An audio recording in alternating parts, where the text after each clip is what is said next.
Hi everyone, this is Sagar Shah and I'm walking on the streets of Toronto, Canada after the 10th round. The round generally gets over here at around 8 p.m. It starts at 8:30 p.m. And then I'm in the media center and now I'm walking back towards my home. Just to show you, it's roughly around 11:15 p.m. in the night and it's quite bright here, so many cars and so on. And today was the 10th round of the FIDE Candidates and it was a truly epic day. That's because going into this rest day, I feel there's one more rest day, by the way, after 12 rounds. But I feel like this rest day is a critical one, because imagine that in the open section, after 10 rounds, we have two leaders, Jan Nepomniachtchi and Gukesh, on 6 points. They both played each other in the 10th round. And I really loved Gukesh's approach to this game, because Gukesh could have played something very solid and made a very solid draw, but he wanted to fight and he played this NG7 move, which is just telling Jan that, hey, I'm here for a fight, I don't want to just be playing solidly and so on. And Jan then surprised him by playing D4, takes and Queen E3. Gukesh started to think, and but then Gukesh equalized very well in the game and got the half a point. And then on 5.5 points in the tournament, they are on 6 out of 10. On 5.5, we have Caruana, Nakamura and Pragnananda. So they are just half a point behind, and one win by any one of them and they will maybe join the leaders. I actually think that Pragnananda has been super solid in this tournament, apart from his loss to Gukesh, showing some brilliant chess. Today against Vidit, I think he would not be happy that he drew his game without much of triumph, because he was white. But Nakamura and Caruana, they both fought like lions, today. They both wanted to win. Both had white pieces. Nakamura against Abbasov, and Firouzja versus Caruana versus Firouzja. And I think this win was very crucial for both of them. In fact, I feel Hikaru has been playing pretty well, apart from his 2 losses to Vidit. Somehow he didn't play well against Vidit. In fact, I asked him, what is the reason that he's not playing well against Vidit? And this is what he had to say. And lastly, I want to ask you that what has happened against Vidit? You had a very good score, but here you lost both the games. And apart from that, even in spite of losing both the games, you are still just half a point behind the leader. So just these... Well, the first game wasn't a game. I don't mean to downplay it, but basically I just lost my mind. There's no other explanation. I spent 40 minutes on this move, and then I took on E5 twice, which was completely absurd. That first game I lost my mind. There's no other explanation. As far as yesterday goes, I think I made a big mistake, and then I played something where I wasn't really sure whether it was a must-win game or not. So for example, of course after the tournament we'll know what the situation is. But I played something with G5, and I wasn't really sure. Am I trying to play win? Am I trying to play normal? Because many times you use the computers to study the games, and it'll say you push a pawn on the side, or you push a pawn somewhere, and as a human, it makes no sense. But the computers continues normal, just play as though you've done nothing wrong. So I think I kind of got stuck in no man's land, where I wasn't sure if I was trying to win, I'm trying to play solid, what I was doing. Then I used too much time, and to his credit, Vita played very well. I think against me, he's played better than against anybody else by a big margin, and just this I guess indecision really hurt me yesterday. I think if it was the last round, I think it would have been a little bit different, but I kind of got stuck, and he played a good game in the second one, so it's just how it goes sometimes.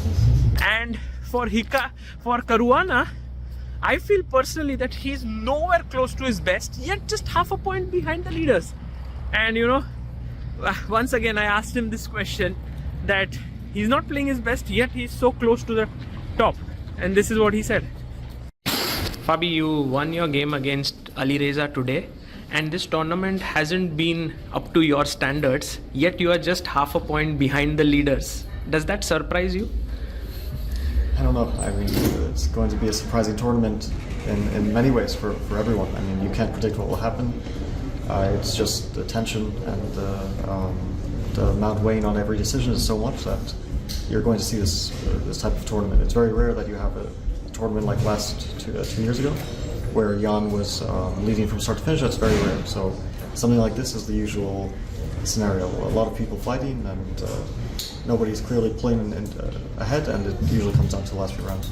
So in a way, we can say that Hikaru and Caruana have a great chance.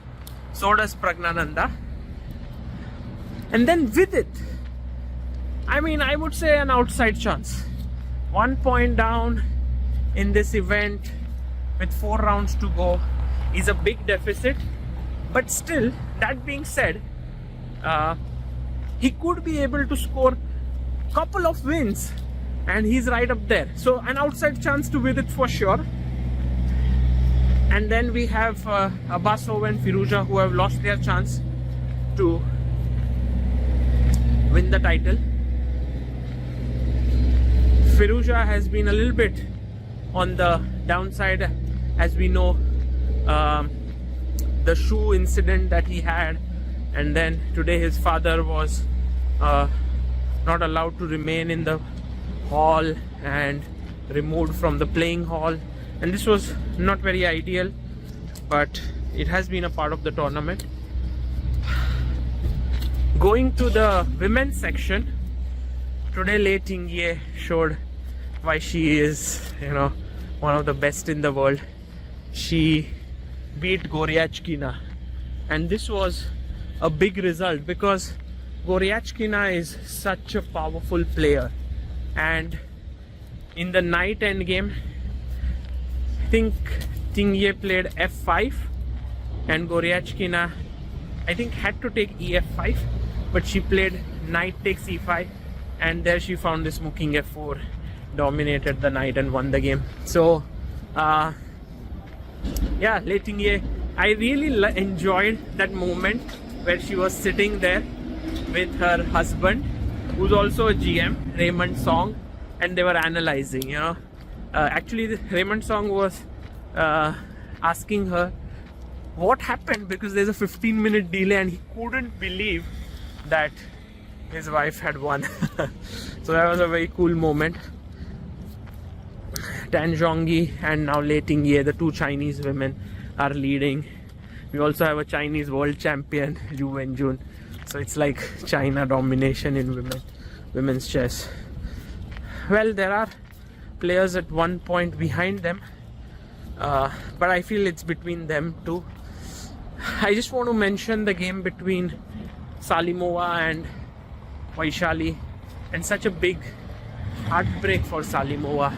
She's completely winning in this position. I mean, what is there left? She's white, she's winning. She makes a queen. I don't know how, why. King takes, this is a blind moment. Just king takes, Vaishali took the free queen, and then it was a draw, but she went on to lose the game. I think such a bitter moment for Salimova, who's been playing really well in this tournament, and Vaishali, who's been not in great form. This was maybe a lucky break for her. Of course, she will not be able to win the event, but at least you can keep fighting.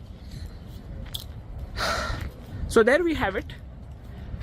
The Candidates tournament, for me personally, has been an amazing journey until now. The reason for it is, when I came here to Toronto, when I was thinking about coming here, I did not have a visa.